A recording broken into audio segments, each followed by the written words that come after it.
أعوذ بالله من الشيطان الرجيم يا أيها الذين آمنوا كتب عليكم الصيام كما كتب على الذين من قبلكم لعلكم تتقون أياما معدودات فمن كان منكم مريضا أو على سفر فعدة من أيام أخر وعلى الذين يطيقونه فدية طعام مسكين فمن تطوع خيرا فهو خير له وأن تصوموا خير لكم إن كنتم تعلمون شهر رمضان الذي أنزل فيه القرآن هدى للناس وبينات من الهدى والفرقان فمن شهد منكم الشهر فليصمه ومن كان مريضا أو على سفر فعدة من أيام أخر يريد الله بكم اليسر ولا يريد بكم العسر ولتكملوا العدة ولتكبروا الله على ما هداكم ولعلكم تشكرون رب اشرح لي صدري ويسر لي أمري واحلل عقدة من لساني يفقه قولي فالحمد لله والصلاة والسلام على رسول الله وعلى آله وصحبه أجمعين ثم أما بعد السلام عليكم ورحمة الله وبركاته. Inshallah ta'ala, today is a huge effort. I am hoping that this lecture lasts about 90 minutes and I have a tall order to finish quite a few things with you in those 90 minutes. So I pray to Allah Azza wa Jal that not only do I have clarity in speech and what I'm trying to convey, but I'm able to do so in a way that you're able to keep up with and inshallah ta'ala benefit from. The intention behind this dars is actually to cover the few ayat in the Quran and the only place in the Quran that talks about the month of Ramadan. So these are ayat beginning with ayah number 183 onwards that deal with fasting and then onwards the month of Ramadan. And the way I'm going to be giving this talk, I'll try to organize it into distinct parts. So I'm going to give you guys an introduction. That should take about 10 to 15 minutes. Then I'm going to go through 4 parts. And then I'm going to give you a conclusion. So it's altogether 6 things. Introduction, part 1, 2, 3, 4, and then the conclusion, which is kind of like a part 6. That's how we're going to try to get through this. So in this introduction, it's very important for me as a student of the Quran to first understand where does a passage belong. It's not just ayat of the Quran, they belong within a surah. And that's part of Allah's grand design, to place a message within a particular surah, right? So some things have to be understood about the larger message of Surah Al-Baqarah, and then within that context about the ayat of Ramadan, and that I feel is very, very important. So even though I thought before about skipping that stuff, I do feel very, very strongly that that overview needs to be given. I'll highlight one dimension of that overview. One of the strongest messages that comes across to a careful reader and a careful student of Surah Al-Baqarah is the message that this religion of Islam is actually the religion of Ibrahim alayhi salam. It's actually in a very succinct and comprehensive way. Baqarah's message is that the Prophet Muhammad sallallahu alaihi wasallam came to complete the legacy of Abraham. That's actually one of the central messages of this surah. And about Ibrahim alayhi salam, the relationship between himself and all of Islam, it's a couple of things quickly that I'll mention. You can even argue that all of the 5 pillars of Islam that we call Bunya al-Islamu ala khams, right? We use the word pillars even though I believe that to be inaccurate, because the hadith of the Prophet ﷺ says Bunya al-Islam. Islam is founded upon 5 things. When you say it's founded upon 5 things, it actually means that's part of the foundation. But when you talk about pillars, they're actually above the foundation. They're actually the visible part of a structure on which other things are built. And structurally and even thematically, these are 2 very different things. A foundation helps you build up, or pillars help you build upwards. But a foundation is actually that which before you do it, you can't build anything else. Nothing else can exist. So it's actually the very, very 5 foundational aspects of Islam that is what we commonly call the 5 pillars of Islam, right?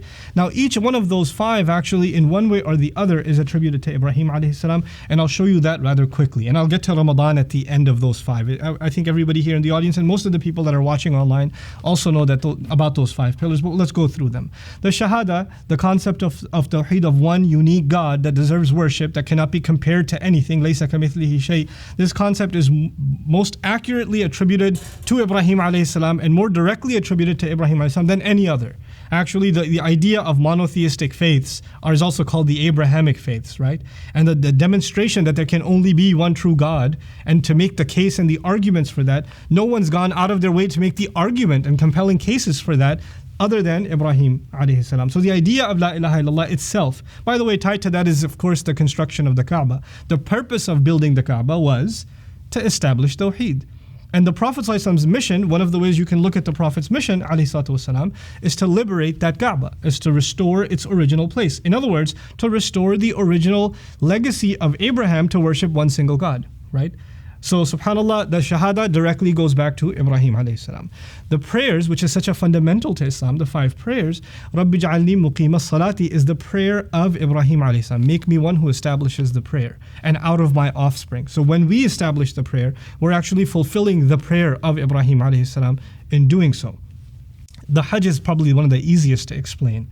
Right? Hajj, the act of pilgrimage, is actually every part of it commemorates the legacy of Ibrahim alayhi salam. We're going around the house that he built. We have a special prayer at Maqam Ibrahim, وَاتَّخِذُوا مِن مَقَامِ إِبْرَاهِيمَ مُصَلَّى. We're running between Safa and Marwa as his family did. Right? We're drinking Zamzam, that is part of history. We're pelting the Iblis as his family did, as he was actually taking his son for the sacrifice. Then the sacrifice itself commemorates the sacrifice he was supposed to make of Ismail alayhi salam. So the entire ritual of Hajj is actually a ritual commemorating the legacy of Ibrahim alayhi salam. So we've got the Shahada, the Tawheed of Islam, we've got the prayer going back to Ibrahim, then we've got the Hajj going back to Ibrahim. The not so obvious ones are Zakah and Ramadan, and fasting in Ramadan, but they're also attributed back to Ibrahim alayhi salam, and I'll show you how. As far as Zakat is concerned, the immediate son, the one who passed the tests along with him, was Ismail alayhi salam. Yes, the ones who built the Kaaba together. About him, Allah says, كَانَ يَأْمُرُ أَهْلَهُ بِالصَّلَاةِ وَالزَّكَاةِ وَكَانَ عِنْدَ رَبِّكَ مَرْضِيًّا. Ismail alayhi salam used to tell his family to pray and give zakat. Where did he learn to tell his family to pray and to give zakat? From his father, Ibrahim alayhi salam, his teacher in the deen. So zakat goes back directly to the legacy of Ibrahim and Ismail alayhi salam. But the least obvious one is actually Ramadan. How does Ramadan, these 30 days of fasting, how do they go back and attribute them, or how are we to attribute them to the legacy of Ibrahim alayhi salam? Ibrahim alayhi salam, as he was building the Kaaba, realized this is not just something for the worship of God for himself or his immediate family. This is something that is supposed to maintain and retain that true religion for generations to come. And he saw that religion deteriorates over time. He had the foresight to acknowledge that religion deteriorates. So within that barren desert, he made this dua. And the dua was رَبَّنَا وَابْعَثْ فِيهِمْ رَسُولًا مِّنْهُمْ يَتْلُو عَلَيْهِمْ آيَاتِكَ وَيُعَلِّمُهُمُ الْكِتَابَ وَالْحِكْمَةَ وَيُزَكِّيهِمْ. As he's building the Kaaba, he asked Allah, along with his son Ismail, Ya Allah, send a messenger from among them who will recite your ayat, who will recite your revelations. And he's going to teach them the book and the wisdom, and he's going to cleanse them. This is actually a prayer mentioned within the story of Surah Al-Baqarah itself, before we get to the ayat of Ramadan. Now, of course, which son was with him when he made this prayer? Ismail. And in between those two, in their lineage, the only next prophet to come is only one of them, and that's Muhammadur Rasulullah sallallahu alaihi wasallam. On the other side, Ibrahim alayhi salam has another son, Ishaq. But Ishaq is himself a prophet. He has a son, Yaqub, who's a prophet. Who has a son? Yusuf, who's a prophet. Later on, from the same, from the children of Israel, because Yaqub's other name is Israel, you've got كُلَّمَا هَلَكَ نَبِيٌّ خَلَفَ نَبِيٌّ, like the prophet would tell us. Every time a prophet would die, another would take his place. Every generation had a prophet. They had a continuous chain of prophethood from the Ishaq side of Ibrahim's family. But there's only one prophet in these thousands of years, only one more prophet to come on the Ismail side of the Prophet's family, and that is who? Muhammad sallallahu alaihi wasallam. And what does Muhammad sallallahu alaihi wasallam do? He receives the Quran. When did he receive the Quran? He received it in Laylatul Qadr. Laylatul Qadr belongs in which month? Ramadan. And what does Allah say about Ramadan? It's the month in which the Quran was sent down. In other words, let me summarize this for you. Ramadan is a celebration that Abraham's prayer was finally answered. He made a prayer thousands of years ago. Ya Allah, send a messenger who will recite your revelations. Who is that messenger? Rasulullah sallallahu alaihi wasallam. When did he come? When did he become a messenger? In the month of Ramadan. Right? So that's what we're actually celebrating, that long age-old dua that was made in that land thousands of years before Rasulullah was ever born was finally answered through the coming of the Quran in the month of Ramadan. So all 5 pillars, in one way or the other, are traced back to Ibrahim alayhi salam. That's the first point that I wanted to make to all of you. The second point that I wanted to make to all of you, I've in passing mentioned that there are 2 family lines. There's the line of Ibrahim through Ismail, and there's the line from Ibrahim through Ishaq. Right? And what's really beautiful about Surah Al-Baqarah is when Allah did talk about the 2 lineages of Abraham, He actually described that one of them, meaning the children of Ismail, through both of them, they called themselves Muslim. رَبَّنَا وَجْعَلْنَا مُسْلِمَيْنِ لَكَ. Make us Muslim before you. And through the children of Yaqub and that tradition, yes, نَعْبُدُ إِلَهَكَ وَإِلَهَ آبَائِكَ إِبْرَاهِيمَ وَإِسْمَعِيلَ وَإِسْحَاقَ إِلَهًا وَاحِدًا وَنَحْنُ لَهُ Muslimun. Both lineages considered themselves Muslim. Both lineages considered themselves Muslim. So what we think of now as Islam versus Judaism, we think of it as 2 different religions, right? That is not the original view of things. Even they themselves thought of the people that live by revelation, and anybody who lives by the revelation from the legacy of Ibrahim alayhi salam saw themselves as a Muslim. That's the original name. Whether they're willing to acknowledge that name or not, that's what they actually were. Now this is important to mention because when this surah was revealed, the Prophet ﷺ had already moved to Medina. And when he had moved to Medina, he encountered a large contingent of the Jewish community, particularly rabbis, who were very knowledgeable in their tradition. And in that tradition, of course, they saw themselves, interestingly enough, not entirely as a different faith. They didn't see themselves entirely as a different faith. And the Prophet ﷺ actually emphasized that the religion that he's brought is not something that is a separate religion from what they practice. He didn't emphasize that. As a matter of fact, we hear in the Quran, Ya ayyuhalladhina amanu. In the Quran, we also hear Ya Bani Israel. A direct address. Allah didn't do that with anybody else. He didn't say Ya Nasara. He didn't do that with the Quraysh. He didn't say Ya ayyuhal mushrikun. Or Ya ayyuhalladhina kafaru. Even the one time it's done is referring to Judgment Day when Allah addresses them. But never in this world. But Ya Bani Israel, they're addressed directly. And actually a lot of the commandments they're given are the same commandments we're given. وَاسْتَعِينُوا بِالصَّبْرِ وَالصَّلَاةِ was told to them in the same, meaning hold on to patience and prayer, seek aid from patience and prayer, and later on, Ya ayyuhalladhina amanu sta'inu bis-sabri was-salah, same commandments. It's like he's talking to the people belonging within the same religious framework, right? And they, look at the parallels. The Prophet ﷺ would fast on the same days as they did. Middle 3 days of the month, celebration of Ashura, he said we are more worthy of it than they are. It was a great day of victory in the life of Musa alayhi salam, and then this is something he attributed. The Muslims should celebrate it more. They're more worthy of it. Subhanallah. The Quran talks about Musa alayhi salam more than any other prophet. That should tell you enough of how joined these 2 legacies are, right? How we're not seeing them as 2 different, Arab versus Jew, or children of Israel versus children of Ismail. It's not like that. It's just, it was one thing to them because the tie between the 2 of them was Ibrahim alayhi salam. Then on top of that, not only did the Prophet ﷺ fast on the same days as they did, not only did the Prophet ﷺ acknowledge the great contributions of Musa alayhi salam, and Allah kept revealing to him more and more about the legacy of Musa alayhi salam and the Israelite prophets. As a matter of fact, the majority prophets mentioned in the Quran are the Israelite prophets, right? That the ones that came to them one after the other. Then the third piece of it also was the Prophet was praying in what direction for all this time? He was praying towards Jerusalem. They even had the same direction of prayer. And when the great miracle of the Prophet ﷺ is mentioned, the night journey is not from Mecca to the heavens. Where does he go first? He goes to Jerusalem first and acknowledges the importance of that place first. And through acknowledging that place, acknowledges that entire tradition. So even the Jews that came into contact with the Prophet ﷺ saw that he's fulfilling all the signs that we were looking for, a confirmation of our religion. He's not coming and claiming a different religion. All their experts could tell that this is actually the prophet that was foretold in our books. Now I want you to paint a little bit of a picture as part of this introduction. You have people nowadays, for example, we're living in modern times. A long time has passed since the coming of our Prophet ﷺ. So nowadays, for instance, you might want to know what are the signs of the Day of Judgment? What are the minor signs of the Day of Judgment? And what are the major signs of the Day of Judgment? And you have lectures about that. You have lectures telling you, when this happens and this happens and this happens, then the Day of Judgment is near. And you hear this stuff and you go, oh my God, there's like eight of that stuff's already happened.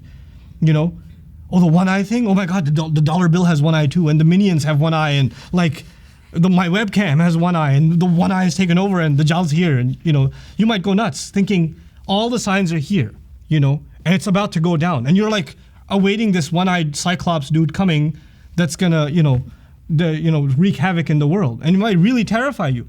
But we have that tradition. Part of that tradition is we have to study the signs of the coming of Judgment Day. But for the Jewish faith, you have to understand they were told a final messenger is coming. And what did I tell you about their lineage? Every time a prophet died, what happened? Another took his place. Another would take his place. But the last one to come to them was Isa alayhi salam. And now it's been 6 centuries of no prophets. 6 centuries of just blank. And for the Ismail side of things, they've had no score for a long time. So they're used to the starvation. They don't even remember the idea that they're supposed to be a prophet. But on the other side, it's been 6 centuries, and with every passing month, not every year even, their desperation. And they knew when there's a long gap, then the last one's coming. They knew that. That's what they knew. So now they're in even more anticipation that last and final messenger is coming. This became a thing. They would study this stuff. They would discuss this stuff. They would give sermons about this stuff. The final one's coming. And when the final one comes, Allah will guarantee him victory. And He's going to restore the faith of Ibrahim. And He's going to come in this land. And their people would hear it. And then they would go and sometimes they'd get into fights with the mushrikun Arabs. And they would lose. And when they would lose, يَسْتَفْتِحُونَ عَلَى الَّذِينَ كَفَرُوا. They would actually say, oh yeah, we've studied the signs of the final prophet. We just heard a lecture. He's coming, and when he comes, we're going to get you back. And they used to actually say, oh, you just wait, because he's coming. And then it's on. So they were actually very much anticipating the coming of that final messenger. Of course, when Rasul Sallallahu Alaihi Wasallam came, and they saw their congregations, not the scholars, not the speakers, not the khatibs, the congregation. Man, I heard a lecture that described him. This last Saturday, because they observe the Sabbath, right? This last Saturday, I just heard a whole talk about what looks like this man. And they're starting to get impressed with the Prophet ﷺ. And they're starting to come towards Islam. Who came in the way? The rabbi said, no, hold on. We're going to lose all our congregation this way. You can't just join him. Let me tell you why that's not the real messenger, ﷺ. And so they tried to block him too. Now the last one they tried to block was Isa alayhi salam. And now the final one has come and they tried to block him too, accessed him from their own congregation. And it is at this point that Allah decided that they should not be looked at, these two should not be looked at as one religion anymore. They have hammered the final nail in their own coffin. They are not going to be addressed directly as people that still have a chance. Because that's the other thing they got used to. They used to do all kinds of blasphemy with their prophets and get away with it. Another prophet's going to come anyway. It's all good. It's not like our nation got destroyed. We're not like Ad or Thamud or Firaun or whatever else. We keep getting extra chances. So they started taking that for granted. Allah decided, no, I'm going to take your status as that nation away from you. So what does He do? He first says, if you really want to be proud of your Jewish heritage, by the way, what was the primary reason for rejecting the Prophet ﷺ? He's from the line of Ismail. If he was from the line of Ishaq, no problem. But he's from the line of Ismail. And so Allah makes the case in Surah Al-Baqarah, if you're so proud of your heritage, why don't you show loyalty to Ibrahim? If you really want to show loyalty to Ibrahim. And he's just as related to Ibrahim alayhi salam as you are. So he makes that case. Through making that case, he starts talking about the building of the Kaaba. And as he talks about the building of the Kaaba, next subject, the Muslims, they're no longer going to pray towards Jerusalem. They're going to pray towards Makkah. The capital of Islam has changed. The capital has changed. Every new nation has a new capital. So long as we were praying in the same direction, we were in a sense still the same nation. Giving them, you can consider them a deviant group, a lost group within the nation. But now that your prayer direction has changed, you're entirely a different religion now. You're a different religion. And they sensed it. They sensed that this is a problem. It's like they felt the rug was being pulled from under their feet. So they got alarmed. And so they said, why are you praying in a different direction? مَا وَلَّاهُمْ عَنْ قِبْلَتِهِمُ الَّتِي كَانُوا عَلَيْهَا. The question I ask is, listen, if you don't think he's a messenger and you think this religion is all made up, whether they pray left, right, up, down, whether they pray on their heads, or what does that matter to you? Why are you offended that they're praying not towards Jerusalem anymore? The only way you could be offended is deep down inside you know he is in fact the messenger, and now Allah has decided to not give you the favor anymore, and He's forcing you to convert and show your loyalty by turning towards the Qibla, the Al-Masjid al-Haram, you see? So the capital changed. I'll move along quickly. When the capital changed, then soon after the next major change. And the next major change was the Prophet ﷺ used to pray, fast on the same days as them. Same days as them. And they were about 3 days in a month, okay? And all of a sudden a revelation comes. Now you don't fast on the same days as them. When do you fast now? The month of Ramadan. And why do you fast on the month of Ramadan? Because Quran was revealed in it. And Quran is not for one nation. Allah in that ayah says, Hudal linnas, it's for all people. So I'm not going to restrict it to some one group. Like the Israelites thought, Torah is only for them. Nobody else has guidance. We're the special group. Allah says, no, not this time. Quran is for all humanity. So now not only is the capital of this new nation different, its constitution is new, which is what? The Quran, and the celebration of its independence as a new nation. You know, you have this concept of an Independence Day. That's Laylatul Qadr. It's our Independence Night. And it was expanded to an entire month of celebration. So now, in every sense of the word, we were a new, distinct nation. And that's why it is in these ayat that Allah says, كَذَلِكَ جَعَلْنَاكُمْ أُمَّةً وَسَطًا. That is how we made you a balanced nation. There's a new nation that's just been formed. They've severed those kinds of ties from the Israelites now. Symbolically, in their worship, now they're distinct from them. And so what I wanted to first get across to all of you is that the month of Ramadan is actually a month that distinguishes us as a people. It was a statement of our new identity as an ummah. And it was a celebration of our revealed constitution, the Quran. Subhanallah. That's its original heritage. That's its place inside of the surah. Now that was a little bit of my introduction. What I want to share with you now, inshallah, is these 4 parts. And in these 4 parts, I want to cover basically what Allah Azza wa Jal has to say about the month of Ramadan and the institution of fasting. The first point I'd like to make to you is that the purpose of fasting is different, and the purpose of Ramadan is different. I'll say that again because it's a difficult thing to grasp. The purpose of fasting is something else, and the purpose of Ramadan is something else. And Allah decided in His book to tell us the purpose of fasting first. So we're going to think about that without thinking about Ramadan. Usually we kind of mix these things together, yeah? But we're not going to do that today. We're going to separate those two things because Allah Himself separated those two things, okay? So this is our section 1. يا أيها الذين آمنوا كتب عليكم الصيام كما كتب على الذين من قبلكم لعلكم تتقون. Those of you who believe, fasting was made mandatory upon you. Kutiba alaykum. It was made law-binding upon you. Kama kutiba ala alladhina min qablikum, just as it was on those who came much before you. This ayah is actually talking about the institution of fasting before Ramadan. How many days did I say? Just 3. Just 3. So you're going to fast just like they fasted. So we're starting with the common, not the different one. But interestingly, Allah used the word siyam, not sawm. He used the word siyam and not sawm. Now for Arabic students, the masdar could be sawm and it could be siyam. Sama yasumu sawman, sama yasumu siyaman. But they're not, in the precise usage of the Quran, they're not synonymous. They're not the same. The word sawm in the Quran is used for a special kind of fast that the Israelites used to observe, in which they wouldn't even speak. Inni nadhartu lirrahmani sawman. And when you say sawman, that means falan ukallima nas. Okay, I'm not going to talk to any human being. Not only was it a fasting of food and drink and intimacy, it was also a fasting of speech itself. That was part of their law. For us, the fasting of speech was loosened.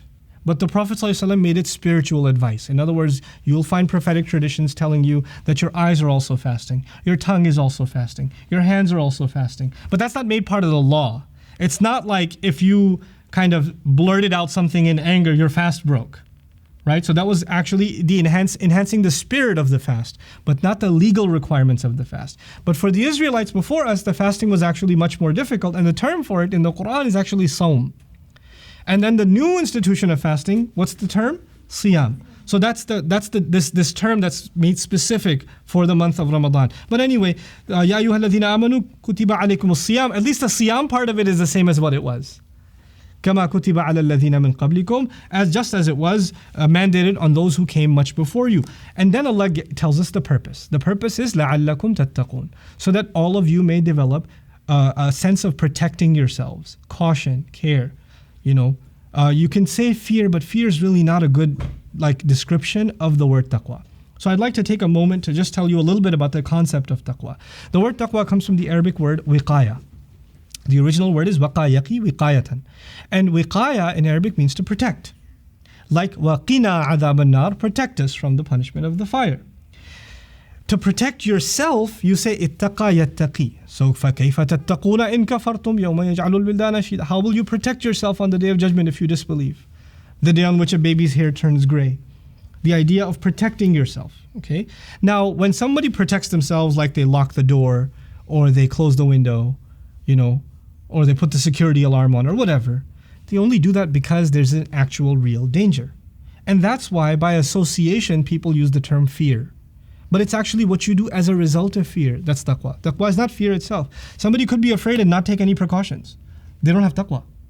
But somebody who, out of fear, locked the doors, got out of the bad neighborhood, sped up the car, whatever they did, that's an act of taqwa. You understand? So it's actually taking protective measures to secure yourself from any kind of trouble. That's actually what taqwa is. Okay? Taqwa can have a positive connotation too. It's not just protect yourself against danger, but when you take the proper precautions to not get in trouble with your dad, or with your mom, or with your spouse, or in our case, to not make Allah upset. When you protect yourself from, for example, I know that I'm going to fall asleep, so I'm going to finish my homework before I fall asleep. I'll just do it early, because I know I have time right now and I'm feeling lazy, but I know if I delay it to 7, I'm not going to do it. That's an act of taqwa. You protected yourself from your own shortcomings. You took proper precaution. And that's why you'll find even, one of the places in Quran, actually in Surah Al-Baqarah, when you're preparing for Hajj. When you prepare for Hajj, you have to have a lot of savings. You have to pack properly, right? And it's going to be, back in the day, a really long journey. So you really have to make sure you pack. And you're going to be in the desert. So if you don't have the right supplies, you're going to die. So Allah says, وَتَزَوَّدُوا. Pack up. فَإِنَّ خَيْرَ الزَّادِ التَّقْوَى. The best kind of provision you can have is taqwa, meaning take proper precaution. Not just taqwa of Allah, but that's a comprehensive phrase saying, look, be safe. Don't go to unsavory roads and neighborhoods. Don't talk to strangers. Make sure you defend yourself properly. That's actually within the meanings of taqwa. Now, why am I telling you all of this? Because Allah has done something remarkable. Taqwa is something talked about over 200 times in the entire Quran. One of the if not the most repeated theme in the Quran is taqwa. And you've heard probably countless khutbahs before you fell asleep. You heard that it's about taqwa. Today, brothers and sisters, I'm going to talk to you about taqwa. You've had plenty of those. Everybody says you have to have taqwa, you have to have taqwa, you have to have taqwa, but it's not on sale after the salah, it's outside. I don't know where to get it from. You have this concept. How am I supposed to put it in myself? I've heard that it's really important, and I better have it, right? But it's an abstract thing. That's the beauty of our religion. It takes these ideas, and then Allah will give us in His book a practical way of bringing it inside you. So it doesn't just hover as a philosophical concept, something called taqwa. I guess some people have it, I don't have it. No, Allah will actually give you training exercises that you can implement and through them get taqwa. And one of the most powerful ones of them is what? Fasting. Fasting will give you taqwa. Fasting is hope to give you. Now, if fasting was guaranteed to give you taqwa, here's what you would have read. كُتِبَ عَلَيْكُمُ الصِّيَامُ كَمَا كُتِبَ عَلَى الَّذِينَ مِنْ قَبْلِكُمْ لِتَتَّقُوا. The lam would have been lam al-ta'lil. لِتَتَّقُوا would have meant so that you have taqwa. When you say لَعَلَّكُمْ, there's a hope that you might get it, but there's not a guarantee. There's not a guarantee. Okay? So Allah is saying this is a way to get it, but only if you do it right. It's not like anybody who's going to fast is going to get taqwa. So let's explore that concept a little bit. How does fasting lead to taqwa? The idea of being cautious of Allah, protective, secure about Allah. Very simply put. I don't want to get technical with you on this, and I'm not going to give you elaborate quotes. My intention, by the way, today is not to be academic. I'm giving this lecture as a teacher. I'm not a scholar anyway, but not as a researcher. So I'm not trying to, present you with scholarly research from this source and that source. I've done that homework, and I'm trying to present it in as easy language as I possibly can, inshallah. Okay. So now let's talk about this. When you're fasting, especially if you're fasting in an interesting hot place like Texas in the summer, right? Or in the Khalij somewhere, or in Pakistan, or wherever, South Africa. When you're fasting, you're gonna feel thirst. And it doesn't matter if you're religious or not, or old or young, It doesn't discriminate. Thirst doesn't discriminate. Hunger doesn't discriminate. You're going to feel hunger. And that feeling inside of you is basically your body asking you to disobey Allah. Isn't it? I mean, every ounce of thirst, every second of thirst that you feel, your body is screaming, give me water. Your stomach is really almost coming up with a song on its own. Feed me. There's a war happening inside you. Your body is asking you to rebel against Allah. And there's something in your heart that tells your throat and your stomach to shut up. Not until Maghrib. Not until Maghrib. You're fighting yourself the entire day. Yourself the entire day. There's a newlywed couple. He's crazy about her. He just looks at her and he goes, what am I supposed to do? Not until Maghrib. I'm going to hold myself back because I'm fasting. There's the strongest of the urges, intimacy. And of course, the most basic of needs, hunger and thirst. Allah blocked them for the entirety of the day. And you and I, if we're observing our fast, we're crushing the needs and the strongest desires of our body for the entirety of a day only to make Allah happy. Only to make Allah happy. And there's a kid who's 12 years old or 10 years old, he's fasting for the first time, and he's looking at this melted piece of chocolate, and he's got a little thing of it on and he's just looking at it and he puts it back. Even he's got taqwa. And then you're going to do this. Every time you do this, you're developing a consciousness of Allah. Why is that exercise important? If you can do that through the entirety of a day to block yourself and deny yourself the most fundamental of your needs and the strongest of your wants. If you're capable of doing that, then Allah is asking you for a lot less outside of the fast. He's asking you to actually يُحَرِّمُ عَلَيْهِمُ الْخَبَائِثِ. The only thing He wants to prevent from you are filthy things. You're going to have a much easier time dealing with other acts of obedience of Allah. It's trained you. It's beautiful. I put it this way. When, for any tough job, like a rigorous training, like a military training or police academy training, these kinds of trainings, there's a lot of tough exercise, yeah? And they go through hours and hours of regiments and trainings. And then that same guy decides to join some kind of light gym. And they have a workout routine. And he says, this is a joke. We used to do 10 times this much. Yeah?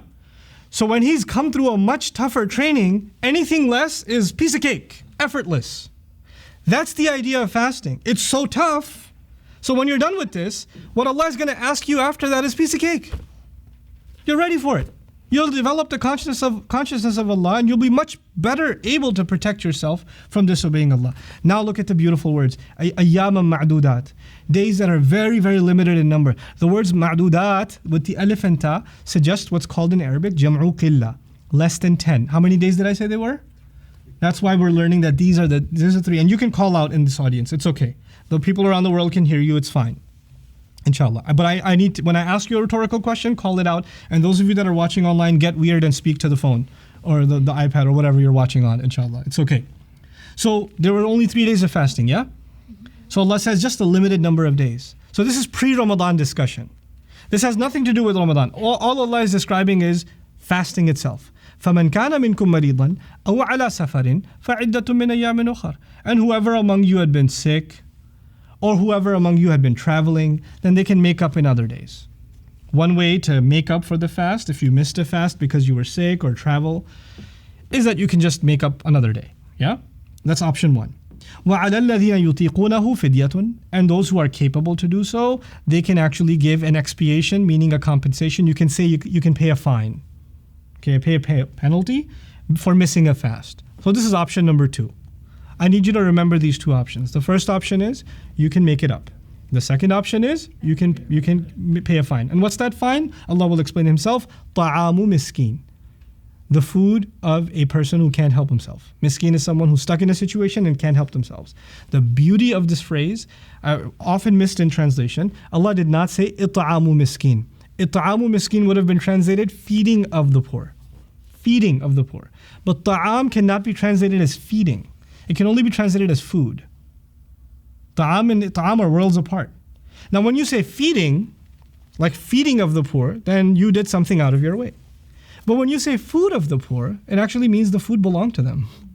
It was theirs to begin with. You understand? In it, there's a hint that fast or no fast, give the poor what they deserve.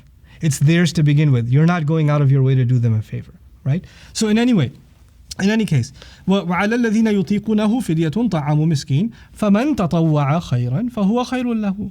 And then Allah goes on His own and says, and whoever wants to volunteer out of goodness, then it's better for them. Meaning volunteer, meaning make up the fast and give someone, give someone food. Good for them. وَأَن تَصُومُوا خَيْرٌ لَكُمْ. And if you were to fast to begin with, in other words, not miss, it's better for you. وَأَن تَصُومُوا خَيْرٌ لَكُمْ إِن كُنتُمْ تَعْلَمُونَ. Some have also interpreted this, yes, you can give voluntarily to somebody, but the better of the two options is make it up. Make it up, right? So وَأَن تَصُومُوا خَيْرٌ لَكُمْ إِن كُنتُمْ تَعْلَمُونَ. If in fact you've known. Now, what we've learned thus far is this is what we had in common with the people that came before us. This is the fasting that was in common, and there was two ways of getting out of a fast that you missed. I asked you to remember both of those, making it up or the meal of a poor person, yeah? Now we get to the next section. This is now section 2. That was section 1. We'll compare it to section 2. Section 2 is Ramadan itself. The spirit of Ramadan itself. Inside of one ayah, Allah captures the whole thing. He says, Shahru Ramadan, the month of Ramadan, الَّذِي أُنزِلَ فِيهِ الْقُرْآنِ.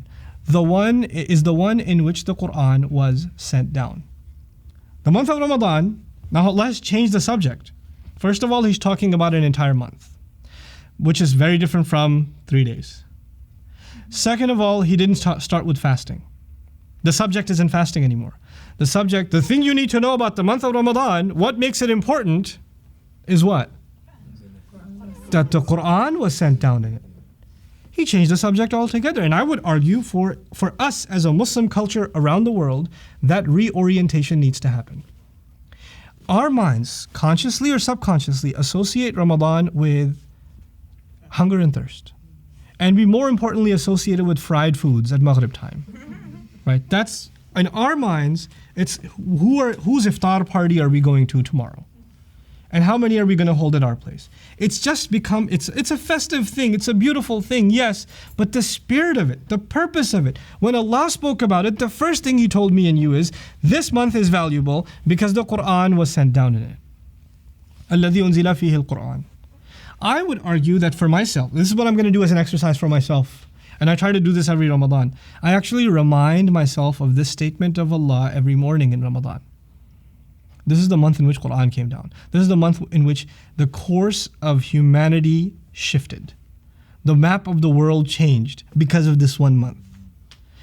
Billions of lives have been transformed. Families and lineages and heritages have been completely transformed because of this one month. If you think of all of humanity, all human history as one lifetime, if all of human history is one lifetime, then the month of Ramadan is not even a second. It's not even a second, but it constitutes the most important turning point in human history. That 1 second, the course of humanity changes forever. And it changes in more significant a way than has ever happened in the entire span of humanity. Subhanallah, that is the month we're experiencing. That is the month Allah Azza wa Jalla is highlighting. And I make it a point to say that because if Allah can transform the course of the future of humanity in that 1 month, how much change can He bring into my life in that 1 month? If that month has the power to transform the entire world, entire civilizations. I mean, I think about the fact that I'm Muslim, but my heritage, some of it goes back to India, some of it goes back to Afghanistan, and all of those are actually go further back enough, they're pagan traditions. They're either Buddhism or some kind of Hinduism and some kind of ism.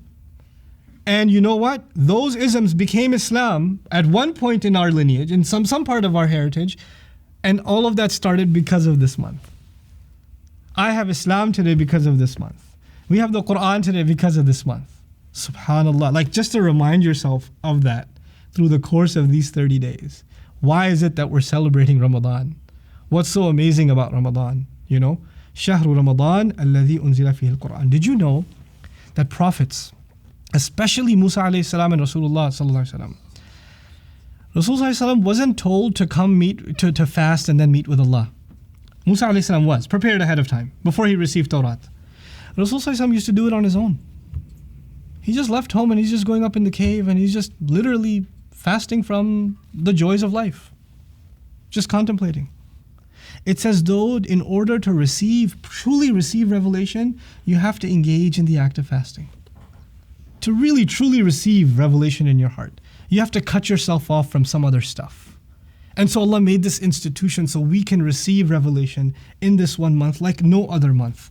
What I'm arguing before you then is this is the month in which you and I have to internalize the Quran and we have to experience the Quran descending into us like no other month. This is the month of Quran. Don't think of it as the month of fasting. It's not the month of fasting, it's the month of Quran. I love the fact that Allah Azza wa Jal used unzila. أنزل فيه القرآن شهر رمضان الذي أنزل الله القرآن فيه. Allah could have mentioned himself and said the month of Ramadan is the one in which Allah sent the Quran down. But he said the Quran was sent down. He made it passive. And when you use the passive form of a verb, you're deliberately removing the subject, the doer, from the equation. You're not mentioning Allah on purpose, as though the reader is supposed to study the Quran and discover Allah all over again on their own. Rediscover Allah. Unzila fihi al-Quran. Quran was sent down. Question is raised by who? Read and you'll experience by who. You'll get to know who. I can give you a simple answer, Allah, but when you recite the ayah and you go by the end of reciting the ayah, Allah, then you'll know who. You're reintroducing yourself, subhanAllah. And now he says, now the next quality of Ramadan, where this is the orientation of Ramadan, yeah? Hudal lin-nas. There are going to be three things that are going to be said about the Quran. Okay, I have to keep track of time because there's lots of stuff to talk about. But there's three things that are going to be said about the Quran. The first thing will be hudal lin-nas, guidance for humanity. The second thing that will be said is bayyinatin min al-huda, clear proofs from within guidance. Clear, self-evident proofs from within guidance. Now that sounds kind of weird. I'll explain what that means in a second. So far two things. What were they? Guidance for humanity and clear proofs from within guidance. And then wal furqan. The third is the separator, or the separation. You can say the ultimate separation. That's a good way of thinking about al-furqan. The old English word they use is criterion. I've never used that word in my life, so I don't like to use it, because separation is, or powerful separation is what you can say, okay? Now what are these three words about? First thing to note is this is a surah revealed while most of the Quran has already been revealed. 2/3 of the Quran has already come down. The Prophet is now in Medina, sallallahu alaihi wasallam. And when he's in Medina and this ayah comes down, Sahaba are familiar with the Quran or no? Yes. They're very familiar with the Quran. Now, are they familiar with the fact that the Quran is guidance for humanity? Yes. They're extremely familiar with that. This is not some new information. Okay. Are they familiar that it has proofs of itself within the guidance? Yes. They are. Are they familiar with the fact that the Quran is the ultimate separation between right and wrong? What I'm trying to get at then is as though this ayah is introducing us to three things about the Quran, but for anyone who's been with the Prophet ﷺ for years and years and years, none of this is new, is it? Why is he mentioning it then? It's as though he's giving us an orientation or an introduction to the Quran, but why would you give an introduction all the way like 13 years in, 14 years in? You know why? Because now you're learning a timeless lesson about the month of Ramadan. Every Ramadan, I will come to the Quran like I just got introduced to it. I will make no assumptions about the Quran. When I study a surah, I will never be able to say, I already know it. I already did it. It's going to hit, every ayah will hit you like it's never hit you before. Don't underestimate the book of Allah. Not in terms of its guidance, not in terms of its huda, not in terms of its bayyinat, not in terms of it being furqan. Because it will manifest itself to you, it'll open itself to you anew every single time. Man, have I learned that lesson. I was just sharing today with students, وَدَرَسُوا مَا فِيهِ. وَدَرَسُوا مَا فِيهِ. Allah complained, why didn't they study what is in it? Instead of saying, why didn't they study it? Why not say I study? If you say I studied a book, you know what that means? I'm done with it. I already studied it. When you say I've studied something in it, then there's more left. There's always going to be more left when you study Quran. You'll never be able to say, I already know Fatiha. I already know Baqarah. I already know Ali Imran. You're not going to be able to say it. Because there are treasures therein that you just haven't even begun to touch. That's why Allah gave the analogy of the Quran like an ocean. When you jump into an ocean and you come out, you're drenched. Yes? You can't possibly say, I experienced the entire ocean. All you experienced were the drops that were touching your body. Those were the only drops you were able to experience. You can dive deeper and deeper and deeper, you might experience some more drops. But for someone to dive in and then come out and say, I've experienced the entire ocean, you're a fool to think that. And to think that when I dive in again, it's the same exact drops that are going to touch me. They're not. قُلْ لَوْ كَانَ الْبَحْرُ مِدَادًا لِكَلِمَاتِ رَبِّي. If the oceans were turned into ink for the words of my master. The parable of an ocean and the Quran is incredible. I will dive into the Quran my entire life, and all I will have is drops. That's all I will have is droplets. That's it. And that's all I'm capable of. So now, going back to these three things, I'll say some comments about each of them. Hudal linnas. It's a guidance for all people. Two things to note here. The first of them is the idea of guidance. Guidance is something that you and I need when we're in trouble, when we're unsure about something, when we're going through a difficult time, a challenge in our life. I'm not sure which college to go to, who to marry, what to name my kid, where to move, how to solve this problem, how to end this conflict. That's when you and I need guidance. And when we get into trouble, we go to people we trust and we talk to them.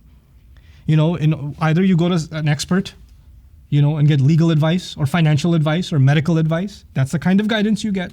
Or you just need to talk to somebody about your problems and they just need to tell you, relax, it's going to be okay. That's not expert advice. That's just chill out, calm down. And you just needed to hear that and you're like, oh, thanks for saying that. It really helped me a lot. Isn't it? The Quran will be both of those things. Expert guidance on the most complicated of issues and personal counsel. Personal counsel. You and I will go through challenges in life and we're going to open up Allah's book, seeking Allah's counsel, and He's going to give it in ways that you and I have never experienced. And that is going to be your personal miracle with the Quran, that you cannot prove to anybody else. There are going to be moments in your life where nobody knows what to tell you. You can't find answers anywhere else. You open Allah's book and you start reading, and it's like, this ayah just came for you. This surah just came for you. And you're like, how did He know? How did He? And nobody will be able to, you can't prove this to anyone, and you can't make anyone else see what you just saw. That's hudal linnas. That personal relationship with Allah through His own words. But then I'm also fascinated by the phrase an-nas, hudal linnas. This is a month in which we engage in more worship than any other month. That's our culture. We spend more time in the masjid than any other month. We recite more Quran than any other month, right? We do more dhikr than any other month. We make more dua than any other month. But do we talk to more non-Muslims this month than any other month? Are we concerned about the rest of humanity this month than any other month? We become actually more introverted in this month than any other month. And this is the month in which Allah said this is meant as a guidance for an-nas. An-nas. I told you this entire religion is the religion of which figure? Ibrahim alayhi salam. When Ibrahim alayhi salam built that Kaaba, he called it mathabatan linnas. فَجَعَلْ أَفْئِدَةً مِّنَ النَّاسِ تَهْوِي إِلَيْهِمْ. He was hoping all humanity would one day turn towards this house. This ummah is the legacy of Rasulullah sallallahu alaihi wasallam, who is the fulfillment of the mission of Ibrahim alayhi salam. We, more than anyone else, is supposed to be concerned with all of humanity. Was our messenger concerned with all of humanity, sallallahu alaihi wasallam? Why was he concerned with all of humanity? Because of these words that Allah gave him. And He gave them these words in Ramadan. So we have to relive the mission of Rasulullah sallallahu alaihi wasallam in the month of Ramadan. We have to relive that mission in the month. This word has to be shared with all of humanity. More this month than any other month. Look at the opportunity Allah has given humanity. Shayateen are chained. So the same people who hate Islam and shaitan constantly whispers to them, that shaitan is not giving them the extra fire. It's a time for even them to calm down and you to be able to share a word of Allah with them. Hudal linnas. Man, it's, if you think about what happened, there's not enough time, guys. If you just think about what happened in that time when the Quran came down, if you just study what was happening in the heavens, the arrangements made for the Quran to come down. And there's a reason shayateen are chained, by the way, in this month. There's a reason for that. What were the arrangements made for the Quran to come down? In Surah Al-Jinn, the jinn were confused. They had no idea what's going on. They're like, we used to hang out up in the stars. It says access denied, security. We try to go to our old hangout parking lots in the galaxies somewhere, and we get meteors shot towards us. And we're like, what is happening? There's a complete lockdown of the skies. So all the jinn were stuck on the earth because they couldn't go hang out in the skies. Why are all the skies locked down and the only access is left on the earth? What is about to happen to the earth? Is there some giant thing pointing towards the earth? And we have no idea. So they said, وَنَحْنُ وَأَنَّا لَا نَدْرِي أَشَرٌّ أُرِيدَ بِمَنْ فِي الْأَرْضِ أَمْ أَرَادَ بِهِمْ رَبُّهُمْ رَشَدًا. We had no idea if some horrible thing is about to go down. They were actually not sure what's happening. And then they heard the Quran and they said, oh, that's why the skies are locked down. That's why the skies are, like they realized this Quran like locked down the 7 skies so it could descend. That's the month we're experiencing. And you're thinking that this is, if there was one time to give the word of Allah to humanity, man, this is it. This is it. How we pass by this month not realizing what it is remarkable. To me, it's just, that's a tragedy by itself. You know? That's hudal linnas. The second thing was, وَبَيِّنَاتٍ مِنَ الْهُدَى. Listen to this part carefully, it's very important. Musa alayhi salam, what was his miracle?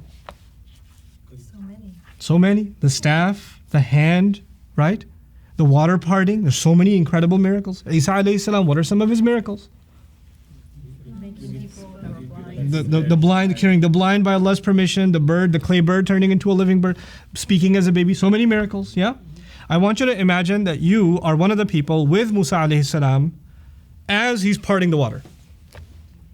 Your mouth is open, your eyes are wide, and you're going through it staring كَالطَّوْدِ الْعَظِيمِ on both sides, and you get to the other side, and you have like, everybody's looking at everybody else like, what just happened here?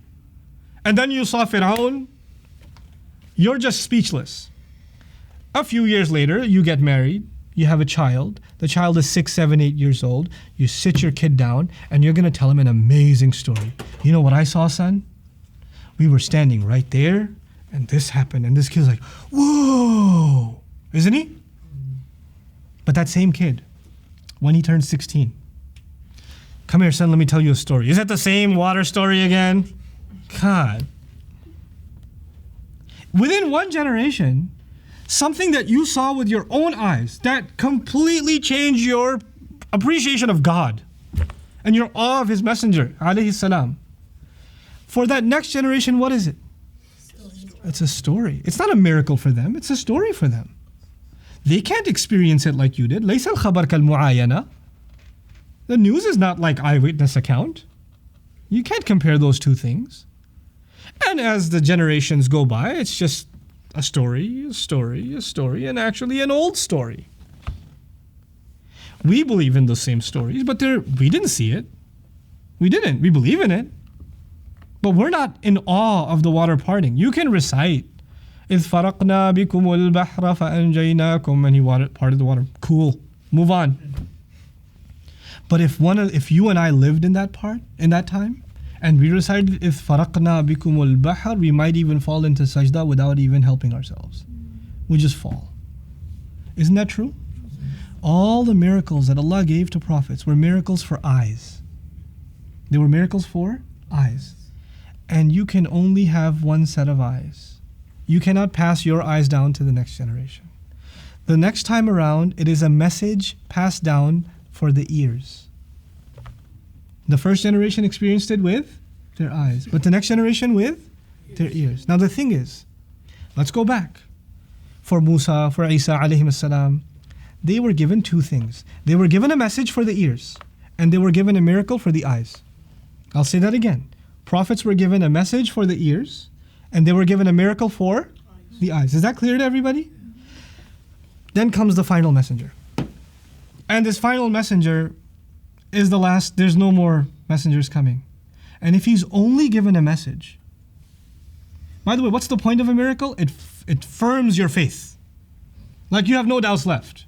If you were skeptical about Musa, ain't no way you're skeptical once the water parts. You see what I'm saying? Like you may be like you're in the 80th row when the staff turned into a snake. You're like, what just happened? Everybody's saying there's something epic going on. Oh, you didn't see it? Oh, I missed it. But there's no way you're missing the water parting. There's no way you're missing a cloud following you guys around. There's no way you're missing those. But the next generation missed it. All they get is a message and a story about the miracle.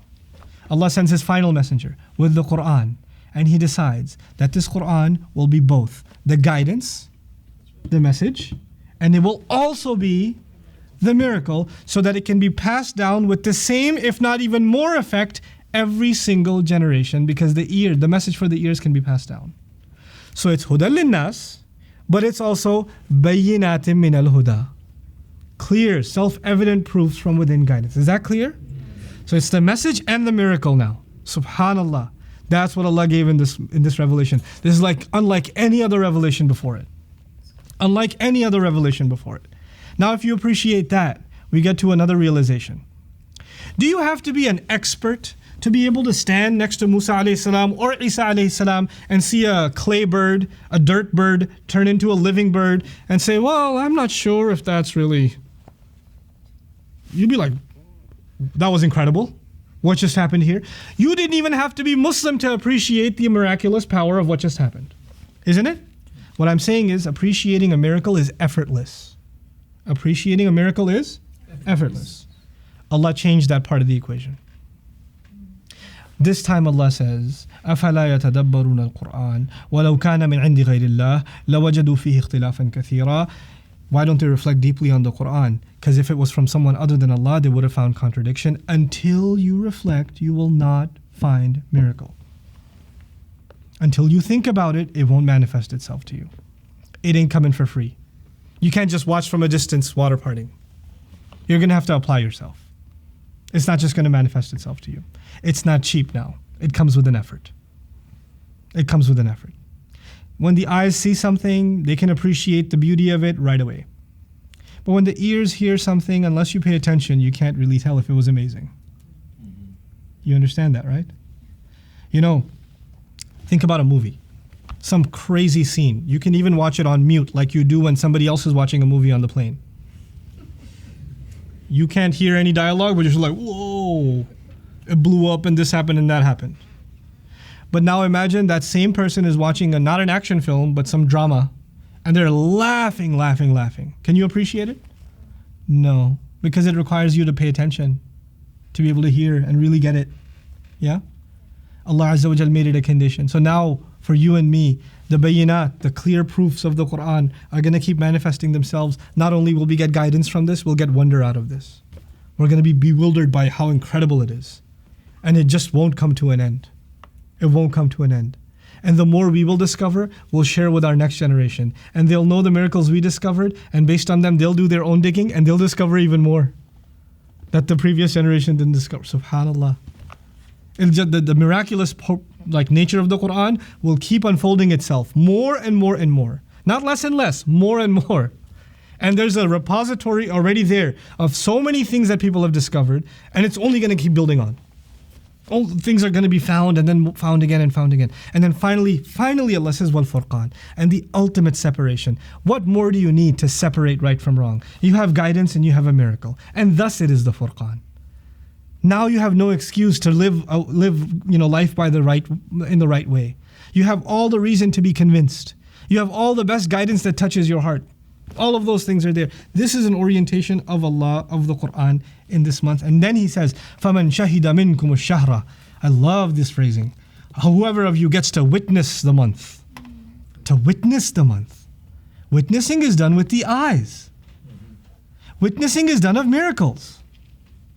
And when witnessing is, in the Quran, when you witness something amazing, it humbles you before God, and in many places you fall in sajda. When you witness something amazing. When you witness this month, you should be humbled before Allah and fast. فَمَنْ شَهِدَ مِنْكُمُ الشَّهْرَ فَلْيَصُمْهُ. Whoever gets to witness the month. This is a miracle we're going to witness. Ramadan itself is a miracle that we get to witness. Then you should fast. In awe of what they're witnessing. It's like they should forget to eat and drink. So they should forget the most important things in life for a month. Because they're just in awe of what's going on. You know? فَمَنْ شَهِدَ مِنْكُمُ الشَّهْرَ فَلْيَصُمْهُ. You know, in a sense, it's like praying. When you're praying, you're in awe of Allah, and you leave food and drink and intimacy behind. You leave everything behind. You're just in awe of Allah. Now it's an entire day of just being in awe of Allah. And then now, as I move forward, وَمَنْ كَانَ مَرِيضًا أَوْ عَلَى سَفَرٍ. Now is this familiar? Whoever was sick or traveling. That was mentioned before too? Which context was it mentioned in? 3 days. 3 days. Good. Was that before or after Ramadan? Before. That was before Ramadan. Okay, now check this out. If it was before Ramadan, you had two options. Do you remember those options? Yes. What were they? Make it up or the food of a poor person. Yeah? Watch this. فَعِدَّةٌ مِّنْ أَيَّامٍ أُخَرَ. You should make it up in other days. Option 1.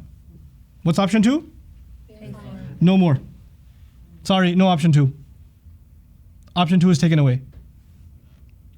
This is very important.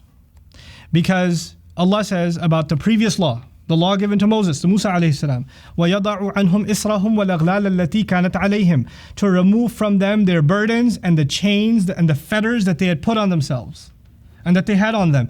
The law of Musa alayhi salam was much harder. Was fasting harder for them, by the way? It included food, drink, no intimacy, and what else? Speech. And speech. Our fasting is what? Easier. It's easier. Everything Allah did for this deen was easier than what He did for the previous one. That's why He says, يُرِيدُ اللَّهُ لِيُخَفِّفَ عَنْكُمْ. Allah wants to make your burden easier. To make your burden easier. This is one of the goals of this deen, was to actually make the Torah, law of Torah lighter. But when it came to this, you break a fast or you didn't get to fast, you have two ways out. But now in month of Ramadan, first of all, you should fast 3 days? No, not 3 consecutive days. You need to fast 30. This is 10 times harder now. And on top of being 10 times harder, if you do miss one, just feed a poor person? No, you better make it up. Has this gotten harder? In 2 ways it's gotten harder. Is that clear to everybody? The fasting, the institution of fasting, instead of getting easier, it got harder. Unlike every other institution in the religion, which from the law of Musa alayhi salam to the law of Rasulullah sallallahu alaihi wasallam got what? Easier. So it's going in the opposite direction. Is that obvious to everybody? If it's obvious, then you'll appreciate the next words. يُرِيدُ اللَّهُ بِكُمُ الْيُسْرِ. Allah wants ease for you. وَلَا يُرِيدُ بِكُمُ الْعُسْرِ. And He doesn't want difficulty for you. Whoa, what? You just made things harder, and then you said, by the way, I want things easy for you. You know why? Because I translated it incorrectly on purpose. Allah didn't say, يُرِيدُ اللَّهُ لَكُمُ الْيُسْرِ وَلَا يُرِيدُ لَكُمُ الْعُسْرِ. Allah wants ease for you. He doesn't want difficulty for you. He didn't say that. That's what we say in translation. يُرِيدُ اللَّهُ بِكُمْ الْيُسْرِ وَلَا يُرِيدُ بِكُمْ الْعُسْرِ. The ba actually means because of you. Allah wants ease on this earth because of you. Allah doesn't want difficulty because of you. You people are supposed to deliver the message of humanity that will bring about ease for all of humanity. That is a massive, massive task. And for that task, you must be properly trained. And to train you, you must go through more rigorous a training and internalize this revelation, and 3 days just won't cut it. You must internalize this Quran and bring ease to all of humanity and remove difficulty from all of humanity. Remember the words of the Prophet ﷺ when he sends his students, his ambassadors to other tribes. Yassira wala tu'assira. Go make ease. Don't go make difficulty. Allah says He wants to make ease through you. He doesn't want to make difficulty through you. The job of this ummah is to deliver this ease to all of humanity. And that needs training. And that training is Ramadan. It is so powerful. And it's so forgotten. It's so forgotten. يُرِيدُ اللَّهُ بِكُمُ الْيُسْرِ وَلَا يُرِيدُ بِكُمُ الْعُسْرِ. Now, you know, this training, the more difficult your job, the tougher your training.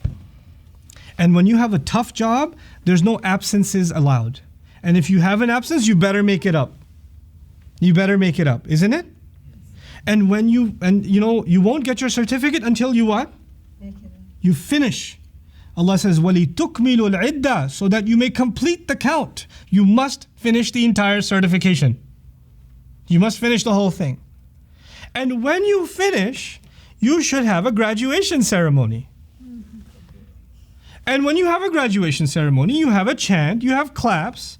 What do the Muslims have? When we celebrate, when we finish our training of Ramadan, what graduation do we have?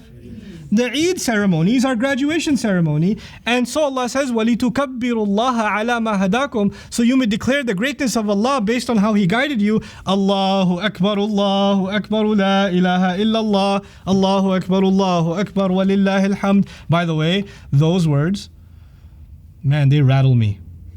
This entire month of Quran, and then you're reciting Allahu Akbar, La ilaha illallah. Do you know which messenger used the word Akbar? Hada Rabbi, Hada Akbar? Ibrahim alayhi salam. And you know what happened when the Prophet ﷺ conquered Mecca? They were shattering the idols and they were saying Allahu Akbar, La ilaha illallah. Allahu Akbar, walillahi alhamd. It is actually the legacy of Ibrahim alayhi salam culminated in Eid. It's so beautiful. But then there's something else. There's always something else. What is takbir? Takbir means to declare greatness. Allah is saying, now that you've completed your training, and across this training, your stomach was asghar, and Allah was akbar. Your throat was asghar, Allah was akbar. Your desire was asghar, Allah was akbar. You did this for the entire month. Everything you wanted was lesser, smaller, Allah was greater, wasn't He? For the entire 30 days. Now that you've finished the count, now you're ready to declare Allah greater in everything else you do. Now, based on Allah's guidance, live the rest of your life. وَلِتُكَبِّرُوا اللَّهَ عَلَى مَا هَدَاكُمْ. And then when you live the rest of your life, will you have difficulty or ease in the rest of your life as a result? You will have ease. And when you go out of difficulty into ease, you become grateful. The ayah ends, وَلَعَلَّكُمْ تَشْكُرُونَ. So you can be grateful. You can be grateful that you went through this training and it brought ease into your life, and you will bring ease into other people's lives because of yourself. SubhanAllah.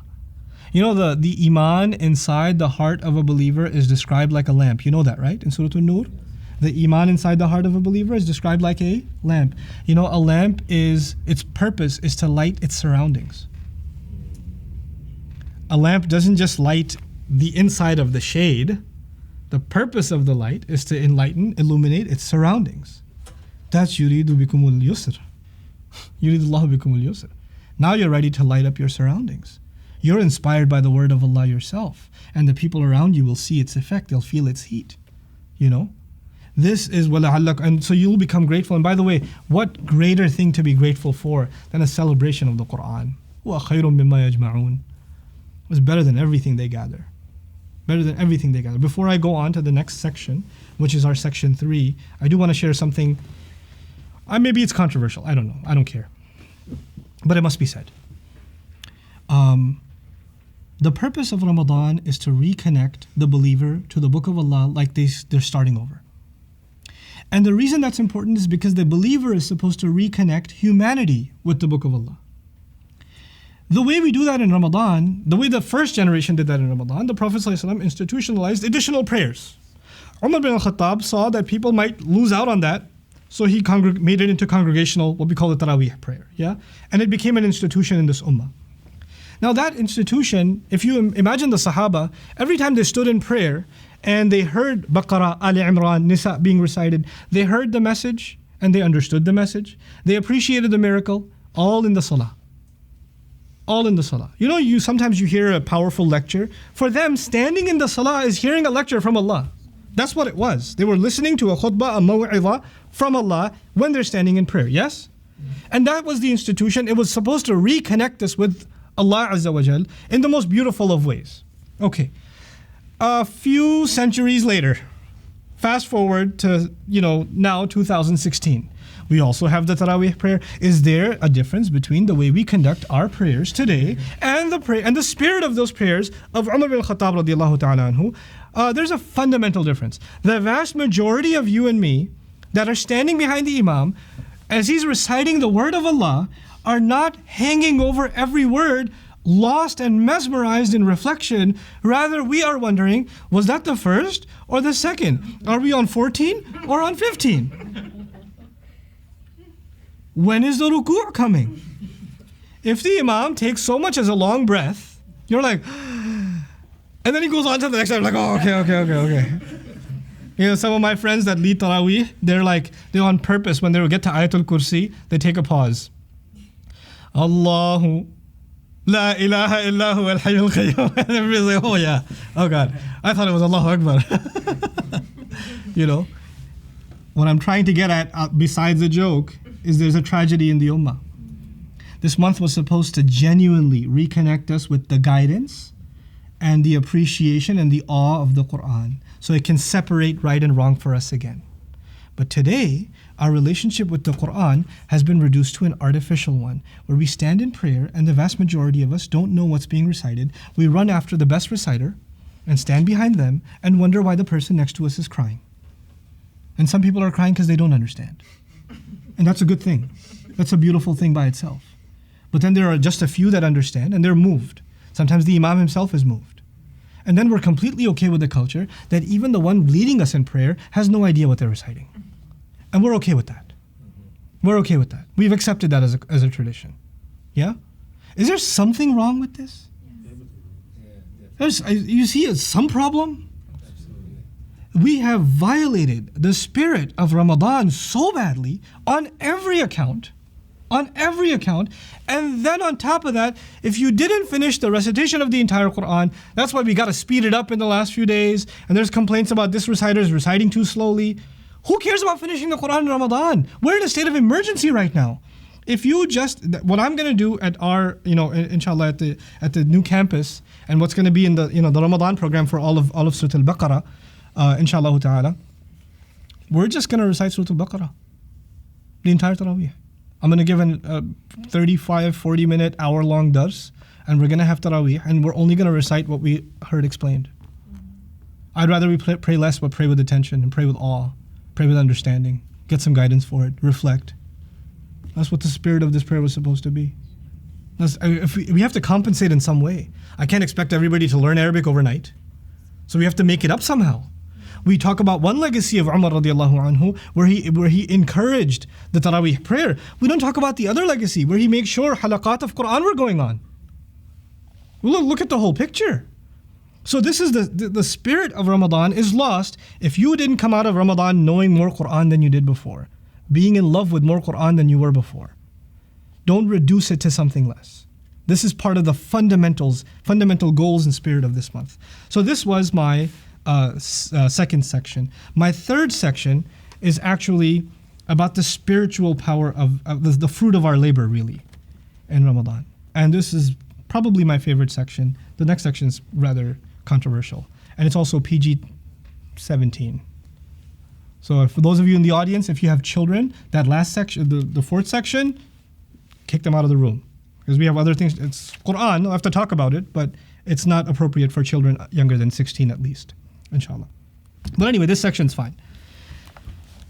When we recite the Quran, who's speaking? Allah is speaking. But when you want to have a conversation, you have to have two parties speak. A conversation is one in which one party speaks and the other party speaks, yeah? This ayah, the next ayah we're about to read, is the ayah of dua. And this is one of the most beautiful ayat in the entire Quran about the concept of talking to Allah, calling upon Allah, speaking with Allah. Notice the sequence. First you recite where Allah speaks to you. Ramadan is about refreshing how Allah speaks to you. But a conversation is not complete until you speak to Allah.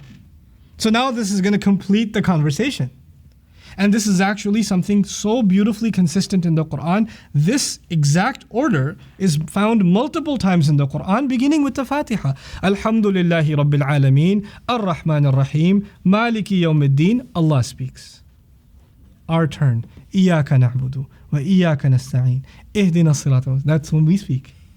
You see that? The same thing's going to happen here. Now it's time for us to speak with Allah. We're learning in these ayat, Ramadan is the best time to make dua. But you have to have the proper etiquette. You let Allah speak first. And you listen carefully first. And then you ask. Has it ever happened that you were going to go walk in and ask for something from your parents? And your mother said, wait, let me tell you something first. And she speaks to you for 5 minutes. And then what you were going to ask completely changed. And you decided not to even ask. Or you started wondering what should I ask for now? Has that happened? And you know, when you go to someone that you're going to ask, and they say, I want to talk to you first, it is totally disrespectful and disregarding of their status that you say, no, I just want to ask you first. I don't want to hear anything from you first. You want to ask Allah, I want to ask Allah, we want to ask Him all the time. Can you hear Him out first? Can you just hear what He has to say first before you ask? Maybe what He has to say is better than what you were going to ask. And even if it's not, you in your mind, not better, which it is, doesn't He deserve that He should be heard first before you're heard? The order, the principle of dua, let Allah speak to you, and then you're in a position to speak to Allah. So powerful. People are really into dua. People are really wanting to get Allah to hear them, but they're not into hearing Allah themselves. وَإِذَا سَأَلَكَ عِبَادِي عَنِّي فَإِنِّي قَرِيبٌ. When my slaves ask you about me, then I am near. This is a beautiful ayah. I'm going to go piece by piece in this ayah. I will be probably 20 minutes over my time. So I'm going to go till 7:50. Guys, is that okay? My live cast, guys? Are we okay with that? Yeah? Okay. All right. Yeah, because I want to do justice to this as much as I can. I'll start with an analogy, folks. I've talked about this before, but it doesn't matter. A mother sends her son off in the military. He's been shipped somewhere. He's going to come back in a few months. She says, when my son comes back, I'm going to make his favorite cake. Or does she say, if my son comes back, I'll make his favorite cake? She's definitely not going to say if. You don't say if when you have that much love and that much hope. She's actually not willing to accept the possibility that he might be killed. She will always say what? When. Her intense love keeps her from saying what word? Listen to the words. إِذَا سَأَلَكَ عِبَادِي عَنِّي. When my slaves ask you about me. They haven't even asked yet. But Allah, in His intense love for all of His slaves, refuses to give up on them or even entertain the possibility that they won't be asking. There are people who haven't asked about Allah for a long time.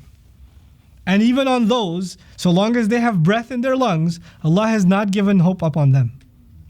We give up hope in Allah. Allah doesn't give up hope in us. إِذَا سَأَلَكَ عِبَادِي عَنِّي. Notice the word sa'ala is madi. If it was إِذَا يَسْأَلُكَ, it would have been mustamir, which means it would have been, they keep asking you about me. But even if they were to ask you once, Allah is talking about a kind of person or the kinds of people who ask about Allah, but once in a lifetime.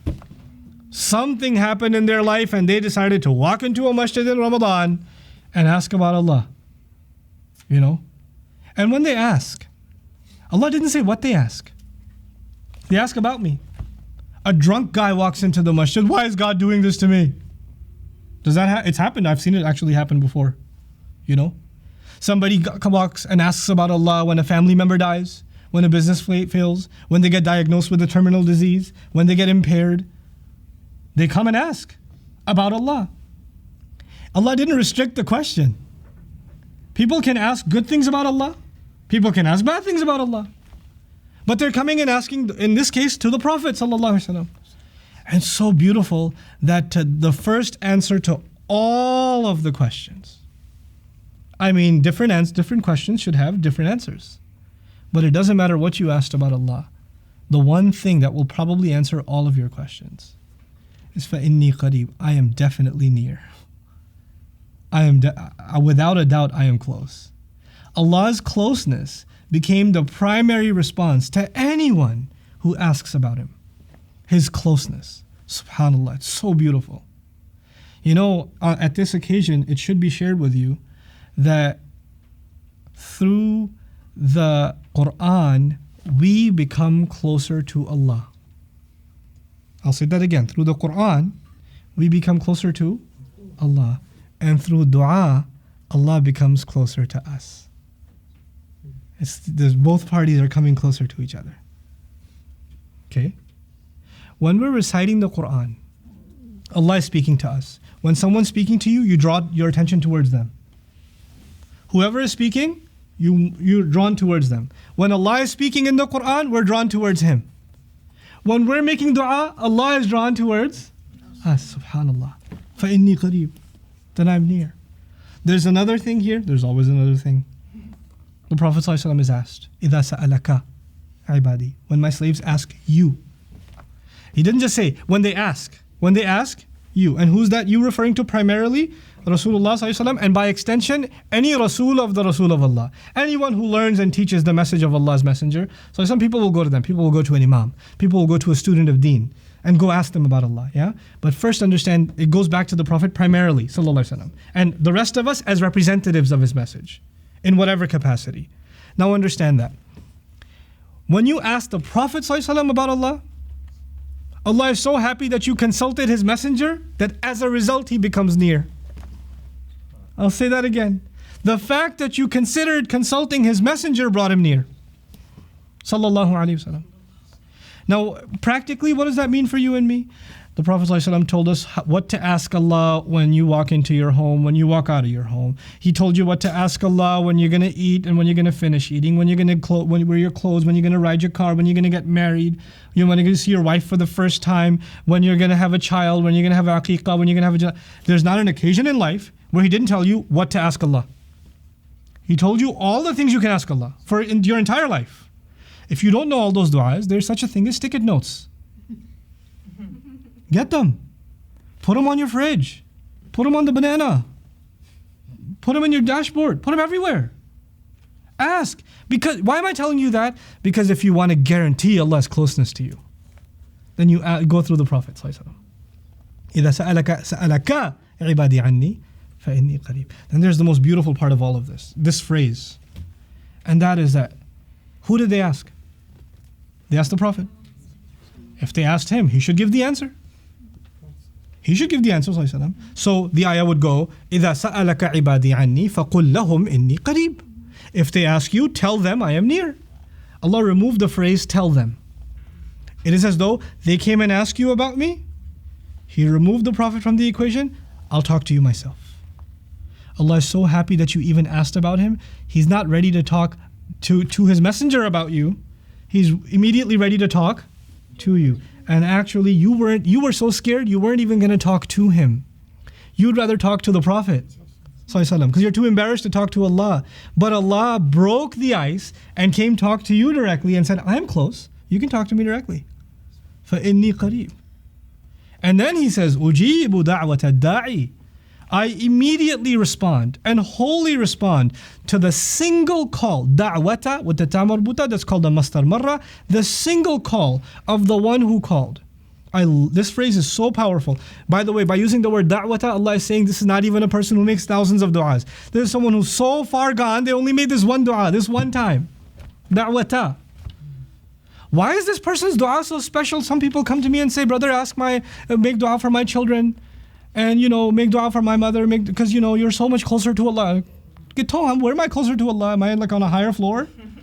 I'm closer to Allah. What do you mean? I'm closer to Allah. I don't understand. Well, Allah's not going to listen to my dua. I'm a bad person. Really? Let me tell you what qualifications you must have for your dua to be answered immediately. If somebody asks, what do I do for my dua to get answered immediately? All you have to be is, here's the word, ad-da', the one who calls. You just have to be someone who calls.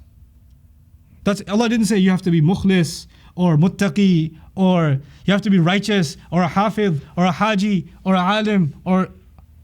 All you have to do is be someone who asks. That's it. The guy who called, that very one time he called is good enough for Allah. And he will respond to that one when? Ujibu. This is actually mubasharatan, immediately. Immediately.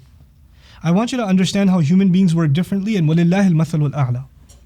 I have different students. I have different relationships, family members. There's a family member who always cares about me, asks about me, deals with me all the time. When they ask me something, I'm ready to do it for them immediately because I have a constant relationship with them. Then there's a person who clearly doesn't care about me, doesn't concern themselves with me, has dismissed me on many occasions. They've looked straight at me and not even said salam, and now they call me. Am I inclined to call them back right away? Am I not allowed to say, where were you all these years? Now you want me to call you right back right away? I'll take my time. I called them so many times they didn't listen. Why should I call them back immediately? Isn't that our attitude? Allah doesn't have a right to say, where were you the last 18 years? You want me to answer your dua right away? Where were you last Ramadan? This Ramadan you wake up? He doesn't have the right to do that? But he says, Ujibu da'wat ad-da'. I'll call whoever calls. The one who calls. Then the power of this, subhanAllah, like even in the small audience, there's thousands of people online, but even in the small audience that's in front of me, if each of you took 5 minutes of my time, and there's 20 of you, there'll be 100 minutes. That's a long time. And even then you'll say, I only got 5 minutes. And I guarantee you I won't remember all your names. There's no way. If you have an employer that's got 1,000 employees, he's not going to know all the names. He's not. And even if all the employees send the CEO an email, he's not going to respond. He's going to have his secretary and the secretaries respond. Because he can't handle all that load. Allah Azza wa Jal doesn't say, I'll respond to the call of some caller. He said, Adda. He knows each one of them particularly. They're special to him. They're special to him. They're not an unknown to him. You know? No one is higher than Allah, and no one's lower than you and me. And yet Allah acknowledges each one of us and our requests immediately. And then He says, إِذَا دَعَانْ. That part just blows me away. إِذَا دَعَانْ. Whenever they call. Whenever He calls me. The more important someone is, the harder it is to get their time. Can I have an appointment with you? Yeah, next month. For how long? 5 minutes. Okay, I'll give you 6. You know? Oh, I'd like to talk to the president. Good luck with that. I had to take my child to a specialist one time. It was booked for 6 months. Getting him on the phone took 2 weeks. The appointment came for 6 months later. And if you're 15 minutes late to the appointment, good luck, another year. You better show up on their time. They don't operate on your time. You operate on their time. The more important someone is, the more you have to be on their schedule. And Allah turns to you and me, and the one who hasn't even asked Allah ever, has ignored Him his entire existence, and says, I'm going to answer you immediately whenever you call. People ask, what's the best time to make dua? Allah says, whenever you call. إِذَا دَعَانْ. And then He says, okay, I'm going to do this for you. What do you have to do for me? فَلْيَسْتَجِيبُوا لِي. Then they should try to respond to me too. It's so beautiful that He didn't say فَلْيُجِيبُوا لِي. Then they should respond to me immediately as well. Ijaba would have been immediate. Istijaba, to try to respond, to progressively respond, to put an effort in responding, to want to respond. Istif'al also has talab in it, desire in it. Do they even want to respond to me? Do I even see a want in them, some effort in them? You know, this is the unique thing about Allah. Nobody else can appreciate effort. Everybody else can only appreciate results. Only Allah can appreciate effort. You know, the kid who comes last in the race, we say, thanks for trying. We're just saying that so he doesn't cry. We're not really. It's the effort that matters. Yeah, but if it's the effort that mattered, why does he get a medal? Why didn't I get why I got a participation award? You know? If you failed your exam, nobody else is going to care that at least you made the effort. You know? If you're from Pakistan, I'll show you effort. You failed. Try making that case, you know. But with Allah Azza wa Jal, somebody hasn't become perfect yet. Somebody's trying. They're trying to wake up for Fajr. They're trying to leave sin behind. They're trying to move into a halal lifestyle. Nobody else sees change in them, but Allah sees what? Them trying. So don't say, well, since I don't see results, it's not even worth trying. Don't do that. Don't do that to yourself. Because Allah is not interested in results. Allah is interested in seeing how much you want and how much you try. And nobody knows that except Allah. You can't even lie to yourself about that. I tried. You know when you didn't try. You know what? That's what we do now. A new lie to ourselves is when you don't do something, I tried. No, you didn't. No, you didn't. You can lie to yourself. You can't lie to Him. فَلْيَسْتَجِيبُوا لِي وَلْيُؤْمِنُوا بِي. And they should believe in me. They shouldn't lose faith in me. I'll still be here. I'll still answer them. Don't give up. People will give up on you, but I won't. You know, people won't believe in you. I'll believe in you and you believe in me. وَلْيُؤْمِنُوا بِي لَعَلَّهُمْ يَرْشُدُونَ. So they may be set straight. Now, subhanAllah, as I conclude this, the conversation between you and Allah is complete. Allah's part of the conversation was Quran. Your part of the conversation is what?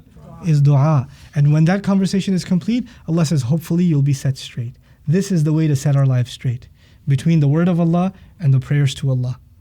That'll set our lives straight. May Allah make us of those who find that straightness in our lives in this month. And by the way, Rashad in Arabic, from Yarshudun, Rashad is when a course, like it goes straight and it deviates. Like you didn't realize that you went off course. And when you come back, this is Sabil al-Rashad. Like you want a path, you found a way back to get back on the straight road.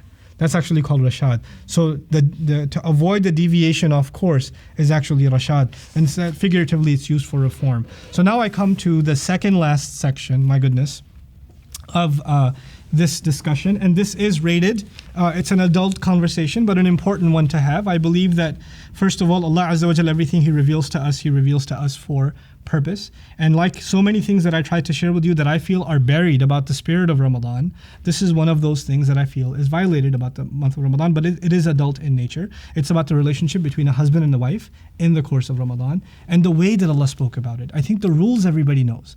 A husband and wife are not supposed to have intimacy during the fasting, and they may do so after the fasting is done, before Fajr, right? But then it's not just what, it's the how. How did Allah speak about it? That's absolutely fascinating to me. So I wanted to share some of those things with you. أُحِلَّ لَكُمْ لَيْلَةَ الصِّيَامِ الرَّفَثُ إِلَى نِسَائِكُمْ. Ar-rafath, which I won't translate yet, has been made permissible for all of you in the night of the fast. Laylata is the night. That is to suggest, treat every night like it's the only night you have. Otherwise it would have been layali as-siyam, nights of the fast. But it's laylata as-siyam, that every single night of the fast. Okay? That's the first thing. The Arabic language and the Quran in particular uses several words to describe the intimacy between a husband and a wife. The romantic relationship and the intimate relationship between the husband and the wife.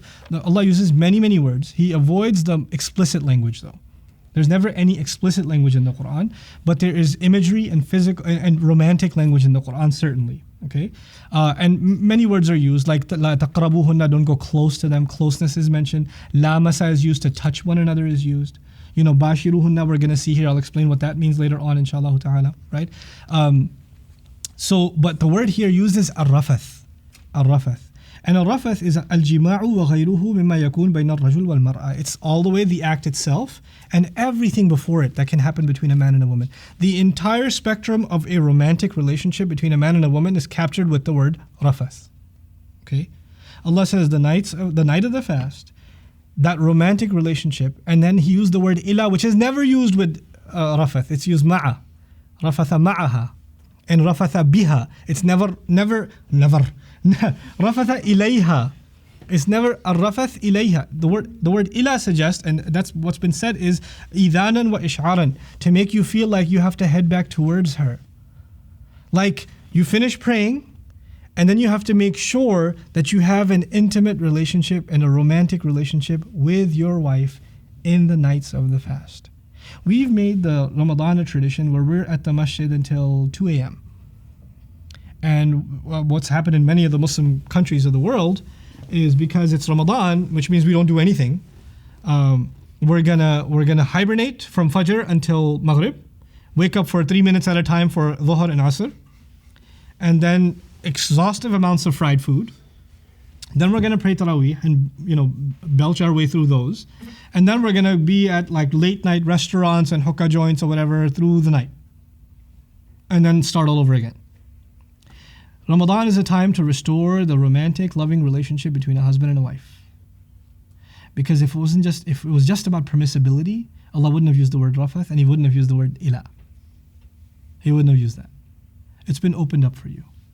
And when Allah opens it up, He says, Hunna libasul lakum wa antum libasul lahunna. You, those women, they are clothing for you, libas for you. The word libas in Arabic is used for garment, clothing. It's also used for something being mixed up. It's been described figuratively to mean that women are your cover. They hide your faults. They hide your, they protect you. Like husbands and wives are not supposed to share each other's secrets. Like a clothing covers our secrets, right? And our shame, etc., etc. But in the context of these ayat, we usually take this phrase out of the ayah and talk about it generically. In the context of these ayat, it's actually literally describing a very romantic image. You are wrapped up in one another, like clothes are. Hunna libasul lakum wa antum libasul lahunna. I'm making a point to mention these things because this is Allah's word. Allah wants this kind of a beautiful relationship to happen between a man and a woman in the most spiritual time of our existence, Ramadan.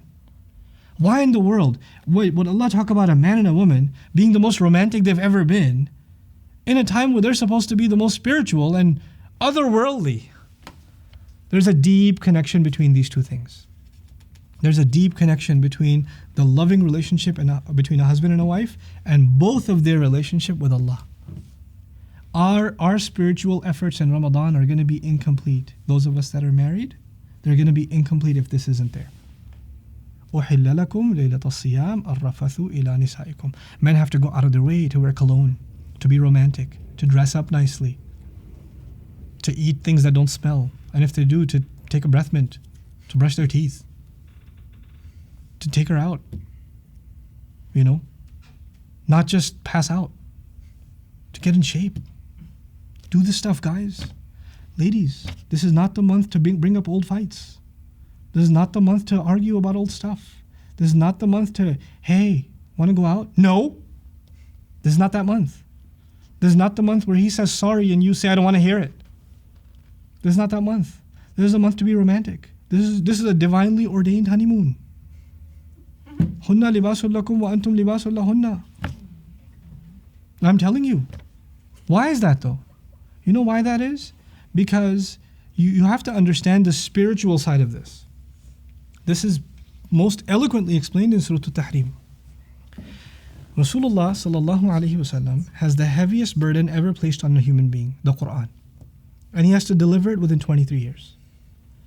And even the slightest of disturbance at home, the slightest of faults in the relationship at home will compromise the burden he has to carry.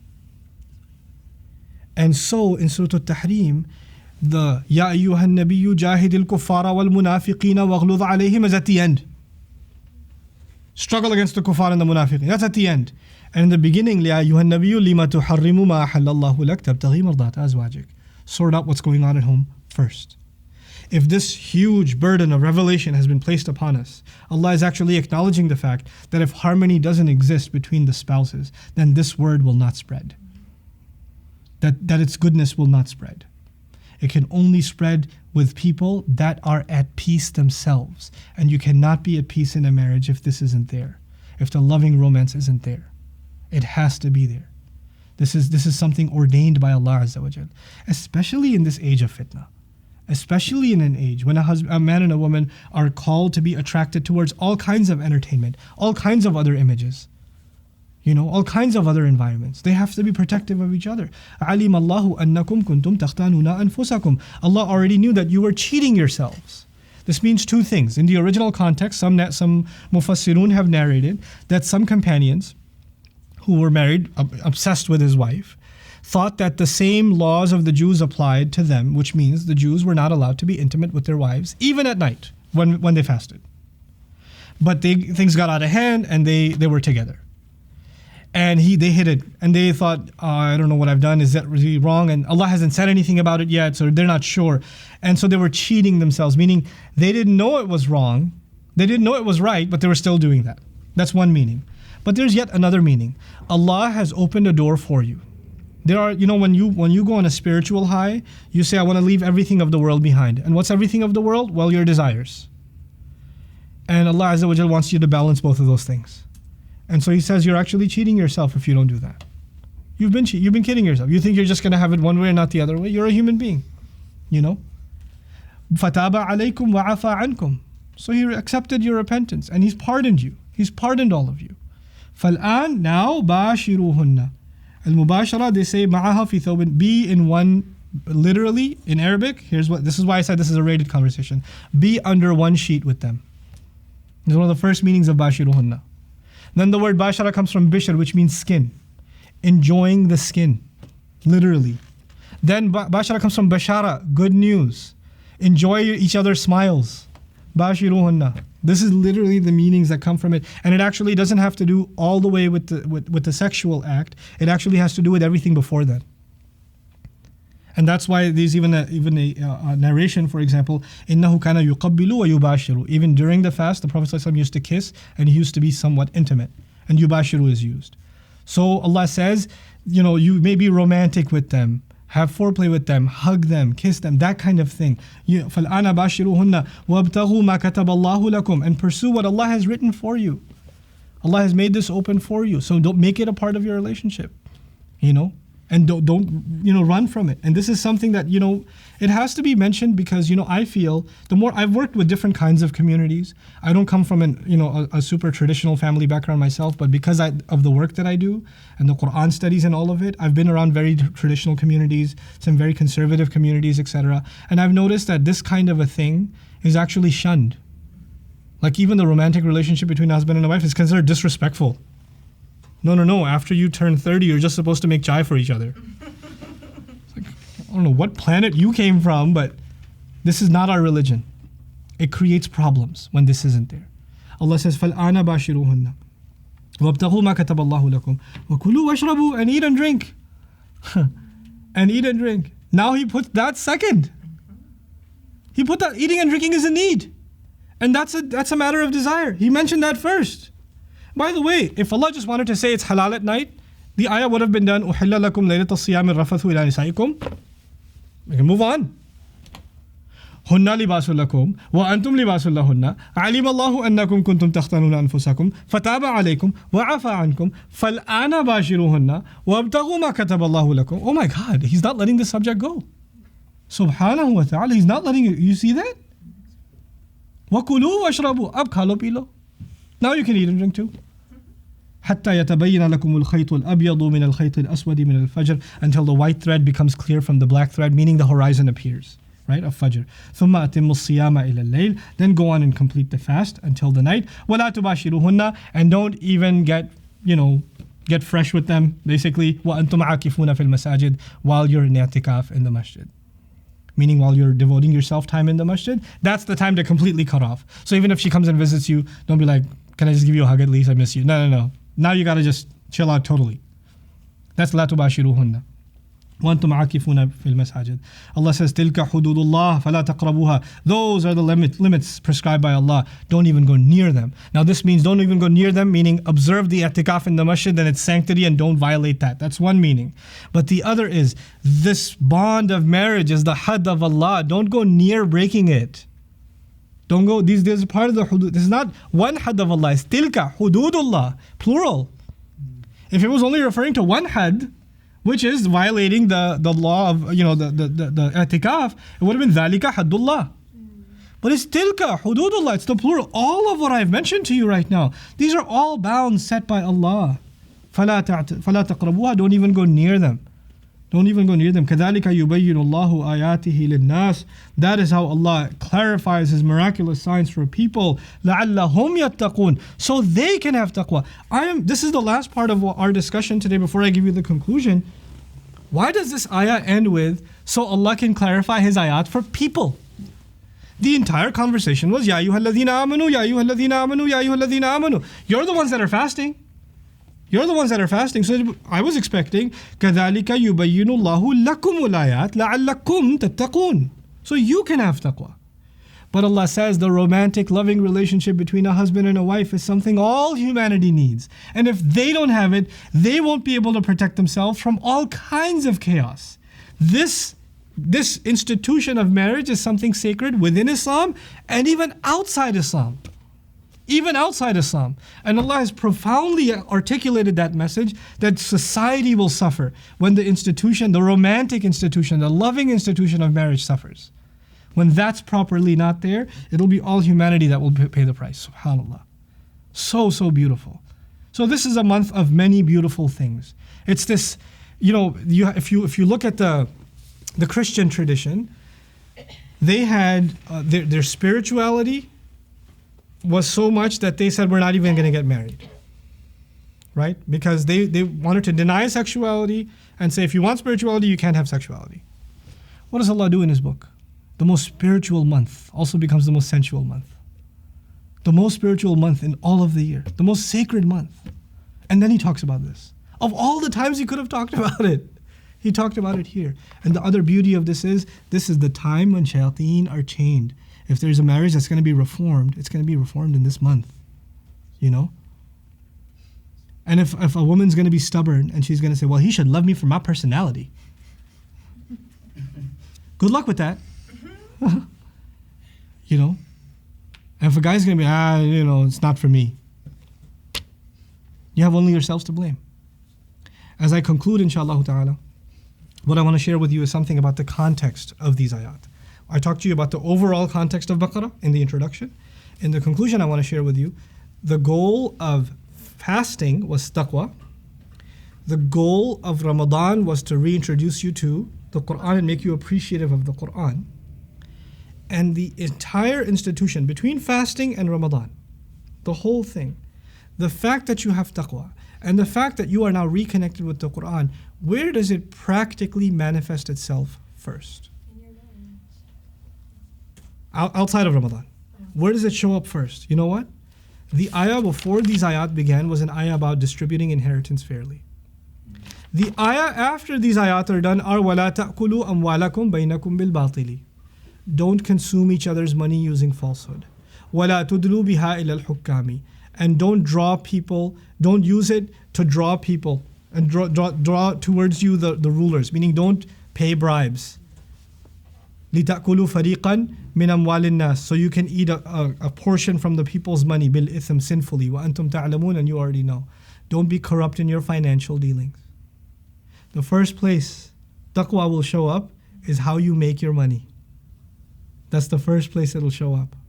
You can pray every Taraweeh in the masjid, recite the Quran 10 times over, and then go back to your haram business and your cheating ways and your scamming and your lying on contracts and on taxes, and you can go back to inaccurately reporting your income and underpaying your employees. You can go back to all that stuff. You have nothing of taqwa. That was all artificial. It's going to show up in the way you and I earn. We are so concerned about the meat being halal. We are not concerned about the paycheck that got the meat being halal. The money with which you bought has to be halal. Fix your financial dealings. That'll be the first place you'll notice a transaction. Allah Azza wa Jalla is profound in mentioning this, because if you can stop yourself from the most basic of your needs, eating and drinking in the month of Ramadan, why do we earn our money? For a better life, for better food, for better drink. But now you're not going to be as desperate to earn the best of it at any cost. You're going to observe the laws of Allah Azza wa Jalla. Taqwa will be there, and then Allah will provide from wherever He wishes. I wanted to share these few things with you and finally encourage all of you, inshallah. I'm very excited about the study of Surah Al-Baqarah. I don't know if I'll be able to finish it in its entirety, but my intention is to go through as much of it as we can. I won't rush. I'm just going to go as much as we can do every single night. I feel very strongly about Surah Al-Baqarah. I feel that if you've gone through all of Baqarah, you've gone through a good comprehensive understanding, an overview of the entire religion. Like the entire deen is summarized so beautifully in Surah Al-Baqarah, And so that's why I chose this surah. I could have gone with maybe a more familiar part of the Quran, like the last juz or something this Ramadan. But I felt like, especially the last juz has difficult vocabulary for a lot of people to understand. And Baqarah is Allah's own order, right? Finish Fatiha and get into this surah. So I'm hoping that you guys will join that effort. The URL many of you are, you're watching. You may be part of this already, and some of you don't know. I'll be broadcasting lectures every single night. Inshallah ta'ala, here's what my day is gonna look like. I'm gonna study all day, and more than study, just sit there and think all day about these few ayat, and then inshallah ta'ala, memorize some Quran, study some Quran, and then in the evenings we'll have our Isha prayer and an hour of dars on Surah Al-Baqarah, and then the Taraweeh prayer. Inshallah, and the hour of dars on Baqarah is going to be broadcast live. So I'm hoping everybody joins in. It's Quran.bayyinah.com/Ramadan 2016. Please do me a favor and spread the word about it, inshallah, that we can get the maximum khair. My hope is, if nothing else, my ambition is thousands, if not millions of people, inshallah ta'ala, come out of the month of Ramadan knowing something more and loving something more about the Quran this year. So may Allah Azza wa Jalla accept this effort and put barakah in it, and keep me and yourself on the right path, and allow us to correct our mistakes and keep us from making mistakes, and say that which benefits people and brings them closer to Allah and gives them more love and appreciation of this deen. Barakallahu li wa lakum. Thank you so very much. Assalamu alaikum wa rahmatullahi wa barakatuh.